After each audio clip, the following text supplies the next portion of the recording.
Taas presyo sa kada kilo ng LPG sumalubong sa mga consumer ngayong unang linggo ng Setyembre. Ang detalye sa report.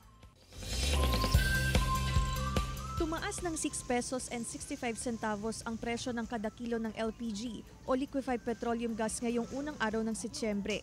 Umabot sa 73 pesos at 15 centavos ang itinaas sa kada 11 kilogram ng LPG. Kanya-kanyang diskarte ang ilang consumer upang makatipid sa paggamit ng LPG. Mahirap, lahat mataas. Pati bigas. Kung minsan nag-uuling na ako, pag naglalaga ako ng karne. Ayon sa ilang negosyante ng LPG, marami ang umaaray sa panibagong taas presyo sa kada kilo ng LPG. May mga humahabol pa, ganyan kasi syempre sa balita alam na po nila natataas. Pero ngayon, pag naririnig nila 45 tumaas, nagugulat sila. Pero kumukuha pa naman sila kasi nga po umuulan. Ayon sa Oil Industry Management Bureau, epekto umano ito ng pagtaas ng contract price ng LPG sa pandaigdigang pamilihan.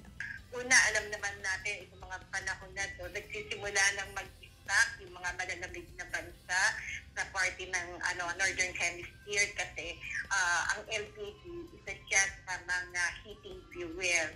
So, nagkaroon ng announcement ang Saudi Aramco, yung contract price nila, lalo na sa propane na isa sa mga component ng LPG na nagtaas. Claire Lacanilaw para sa Mornings with Jimmy Regional TV.